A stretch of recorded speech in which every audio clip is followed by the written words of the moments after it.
El domingo 9 de mayo de 1965, en Pueblo Ferrocarril, allá por la zona de Colón, nació en una familia descendiente de vitivinicultores italianos Ugo Sciarciulo, quien creció entre la quinta y la bodega. Mientras sus compañeros de escuela corrían detrás de una pelota, Hugo, que no se interesaba demasiado por el fútbol, ayudaba en la casa juntando huevos y ciruelas o lavando damajuanas y barriles. Fue un alumno tímido e introvertido, pero aplicado, que prefería pasar el rato observando el universo a través de una bolita de vidrio, tal vez avisorando esa búsqueda constante de la belleza que lo caracterizaría años después. Comenzó a cursar arquitectura a fines de la dictadura y un buen día pasó por la puerta de Teatro 1 y le dio por entrar. Tras charlar un rato con el Bebe Cherminara, se inscribió en su escuela de entrenamiento actoral, con la que presentó la obra El Prinzoquito, ganadora del Premio Florencio. Así que sin pensarlo demasiado, dejó la facultad para dedicarse al teatro. Y tras dirigir algunos espectáculos, en el 94, el destino quiso que le regalaran una entrada para Ícaro, en el marco de la Muestra Internacional de Teatro organizada por los críticos teatrales. La idea de ver un unipersonal protagonizado por un clown llamado Daniel Finzi-Pasca del Teatro Sunil de Suiza no le resultaba demasiado atrayente, pero el espectáculo realmente le cambió la cabeza y lo llevó a interesarse por el llamado Teatro de la Caricia y el Gesto Invisible. 2 años después, estaba viviendo en Suiza formando parte de la compañía y se había casado con una de sus integrantes, la compositora, coreógrafa y actriz María Bonzanigo, con quien sería padre de Juana en 2001. Con María, Daniele Finzi-Pasca, Antonio Bergamini y Julie Hamelin fundaron la compañía Finzi-Pasca con una estética única, capaz de crear espectáculos mínimos y eventos con repercusión a nivel mundial. Montaron corteo para el Cirque du Soleil, la ceremonia de clausura de los Juegos Olímpicos de Invierno en Turín, los de Sochi en Rusia, el aniversario de la ciudad de Montreal, la monstruosa fiesta de los viticultores suiza, entre otros que aún giran por todo el mundo. Pero además, Ugo Sciarciulo, ese uruguayo cuya patria son los escenarios de todo el mundo, también escribe, y su novela, Los Caracoles, lo vuelve a una escena más íntima, como si mirara a través de una bolita de vidrio. Bueno, Hugo, bienvenido a La Mañana en Casa. Estoy impactado. No, es lindo, es lindo. Me encantan estas intros que hace la producción para algunos invitados, porque es como ver la vida pasar en un par de minutos. ¿Qué Realmente ves? fue así. ¿Qué ves en esa trayectoria de Hugo? Y es una sorpresa realmente. No sé cómo hicieron para descubrir todas estas pequeñas cositas. No, pequeñas grandes cositas, ¿no? Porque Circo du Soleil, en los Juegos Olímpicos, más allá también tu compañía en Suiza, la trayectoria que has tenido. Pero bueno, vamos a arrancar como del inicio, porque, a ver, vamos a arrancar del teatro, yo le decía, algo muy colectivo, a algo bastante, bueno, individual, como es esta novela que estás presentando, que habla sobre cosas que creo que todos en algún momento de la vida pasamos, sobre cuestionarnos sobre la existencia, tener miedo, bueno, la familia, obviamente, y quién no ha querido tener suerte en algún momento de su vida. Y todo eso se resume en esta novela, y bueno, y por eso tenemos acá a Hugo. Vamos a empezar por la novela, Sí. de adelante para atrás. ¿Cómo fue escribirla? Tu primera novela aparte, Sí. publicada. Es la primera publicada y en realidad es parte de una trilogía, pero bueno, es la primera que ve la luz. Y para mí la escritura es algo que me está acompañando desde hace bastante tiempo. Es algo que puedo hacer en los retazos de tiempo que me quedan y lo puedo hacer solo. Entonces no necesito una producción, un teatro, un budget. Y es algo que me conecta mucho con este sur, que yo siempre, de alguna manera, ahora estoy en la mitad de mi vida acá y la mitad de mi vida en Suiza. Tengo 60 años y 30 años en Suiza, 30 años acá. Pero siempre para mí este puente con el Uruguay es algo que experimento con la escritura también, porque escribo siempre sobre este sur. Es volver a ver por esa bolita que Sí, mirabas, lo reinvento, cada vez lo reinvento. ¿Ya tenés escritas las otras dos Sí. de esta novela? Sí. ¿Con quién compartís? Porque es verdad que la escritura tiene algo muy personal, ¿no? Esto de, bueno, estás vos con la hoja y tu creatividad, pero ¿compartís con alguien para tener un feedback? Y no es fácil, digamos, lo lee siempre mi hija Juana, lo lee mi mujer María, pero ellas no son de idioma español, entonces tengo una correctora, Pilar Changoña, que me ayuda muchísimo en esto, amigos muy queridos, Laila Reyes, que me ayudó muchísimo con los cuentos que publiqué antes, Mariana Casares, que es una escritora uruguaya, que también me da sus consejos. ¿Cómo es esto de la historia no es lineal y es como en espiral, ¿no?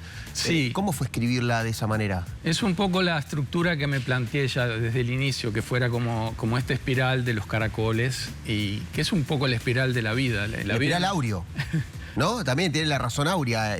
Sí. No, hablando un poquito de arquitectura, el número de oro, el número de la belleza. Exacto. También tiene eso. ¿Y cómo fue escribirlo? ¿Qué herramientas utilizaste?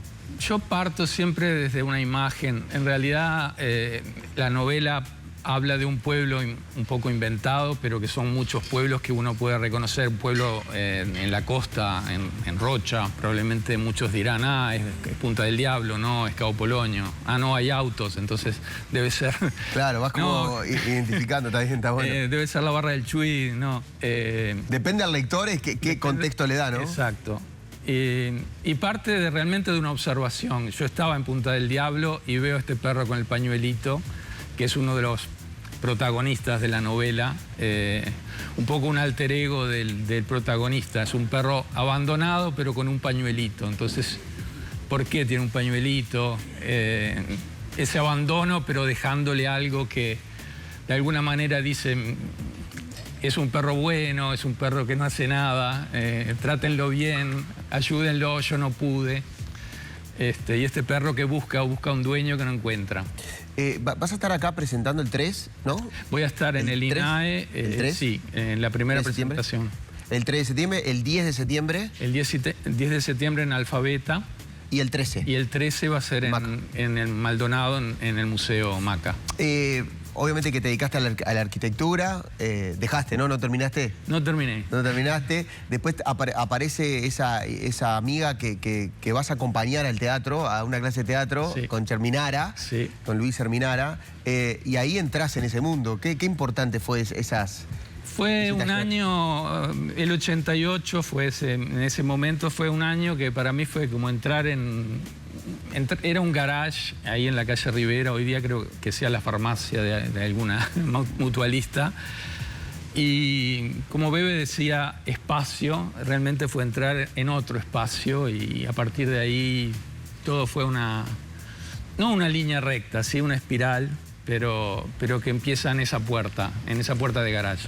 ¿Qué disfrutas más? Porque actor, escritor, escenógrafo, y también en distintas cosas, ¿no? Porque obra de teatro, también la compañía, la clonería, está bien hecho. Clonería, sí. Está muy presente, Sí. pero también eventos masivos de espectaculares, como el Circo de Soleil, bueno, lo del campus de que fueron más de 20.000 personas en Suiza. ¿Qué es lo que más disfrutás de hacer? Me gusta contar historias, aunque sean pequeñas. Me gusta contarlas a una persona o audiencias muy grandes. Pero cambia eso, cambia la forma de Cambia, contar. pero se trata siempre de volver a eso, a ese vínculo con una persona. Yo creo que esa es un poco la cifra de la compañía. Contarle a uno, y bueno, ese uno pueden ser muchos, pero... ¿Cómo ves Uruguay a nivel artístico cuando venís acá? ¿Tenés que cambiar alguna de las cosas o tu forma de contar que en Suiza o estamos muy parecidos? No, yo creo que es bastante... Usamos un lenguaje bastante universal y digamos que el idioma no es una barrera, siempre... Hablando, o sea, los textos que usamos siempre son ir a buscar el espectador, no necesariamente alejarse como... En la novela también hay humor y hay ironía. ¿Cómo generaste ahí? Sí, justamente. Yo creo que la clownería también está presente en la novela. Es un personaje que se puede considerar tragicómico y su visión del mundo a veces te hace reír y a veces te emociona un poco. Es un héroe perdedor, como hay tantos, pero que lucha con constancia, contra la adversidad del mundo, como todos. En la trilogía, ¿hay una continuación o son 3 historias diferentes? Es una trilogía donde me puse como un dogma, que el personaje hablara en primera persona y a su vez escribiera la novela. ¿Sos vos esa primera persona o no? Soy siempre yo y también no soy yo. Hay mucha ficción, pero evidentemente hay puntos de contacto conmigo, pero también me dejo toda la libertad del mundo para ficcionar, porque... ¿Qué pensás que va a decir la gente cuando lea ese libro? ¿Te pones a pensar, bueno, qué va a decir la gente cuando lea esto? O los que te conocen, por ejemplo. Bueno, los que me conocen justamente tal vez me identifican demasiado con el personaje, pero evidentemente yo no tuve esa historia de vida. Entonces, pero hay un modo de pensar, un tipo de humor que tal vez van a reconocer. Hay gente que me dice, ¿cuándo dijiste tal cosa? Pero no soy yo, es el personaje. Claro, se cruza. ¿Y cuándo te inspiras más? Hay como una... Porque a veces piensa de que la musa inspiradora llega y uno tiene que ponerse ahí. Y hay otros que dicen que hay que tener cierta recurrencia, ¿no? De, bueno, sentarse a generar material. Y más cuando estás en tantos proyectos a la vez.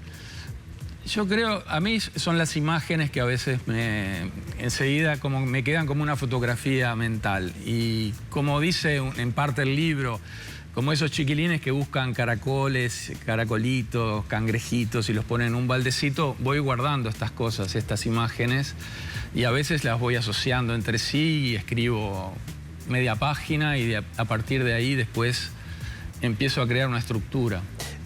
A partir de 2020 me contabas antes que empezaste como a escribir. No, escribo desde antes. De hecho, en los años, cuando mi esposa estaba embarazada, escribí sí, ¿verdad? Sí. Escribí una serie de cuentos que se llamaban, las habrían llamado Brujas, y gané segundo premio. Y después escribí otras 6, ¿no? Después escribí otras y publiqué solo en el 2015 los cuentos, que eran Recuerdos Robados en ese caso. Pero ¿y la novela esta cuándo arrancó a gestarse? Esta novela es del 23. 23. Sí. ¿Qué es lo fundamental, lo que querés dejar con el libro? ¿Hay un objetivo o es solo expresarse uno? Porque esto es individual, ¿no? La escritura tiene, bueno, yo voy a escribir lo que yo quiero y nadie me va a decir si esto está bueno, no voy a discutir con nadie, que está bueno también discutir, pero ¿te pusiste como un objetivo de dejar algo con esta trilogía? Yo creo que yo soy un artista de las cosas efímeras. Incluso cuando hice un estadio para 20.000 espectadores, duró 3 semanas. Y no en vano... ¿Pero cuánto tiempo estuvo previa? ¿La previa cuánto estuvo para generar eso? Para generarlo mucho tiempo. Pero se creó en 6 meses y después se desmontó enseguida. Y es como caminar en la arena, los espectáculos también, es el recuerdo que uno tiene. Hoy día tenemos la posibilidad de filmar y esas cosas que creemos que van a durar, pero en la realidad... Estamos viendo en el estadio. Claro, porque es verdad que... La realidad es que no van a durar. Es tal cual. Y a veces uno piensa, los actores de teatro, los actores, actrices, directores, etcétera, ensayan meses para, no sé, y hoy en día cada vez está de moda hacer menos funciones, 6, 7, 8, 9 funciones, y dice, pero ¿y dónde? Y uno le puso tanto amor y se va como arena entre los dedos, ¿no? Es esto, de acostumbrarse a eso. ¿Y dónde queda en el recuerdo? Y queda en la experiencia de quien lo vio. Y yo qué sé, a mí muchos espectáculos me transformaron la vida, por ejemplo, Ícaro.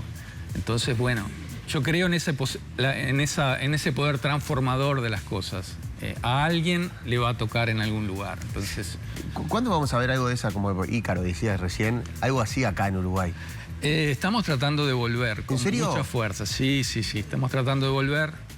La pandemia, las guerras, todo esto ha generado un poco de ruptura de ciertas redes, pero bueno, en Uruguay hay un puente y el año próximo Ícaro cumple 35 años, así que... ¿Sería un lindo momento? ¿Estás tratando de generar esa...? Es una sí, es un puente que seguramente vamos a crear.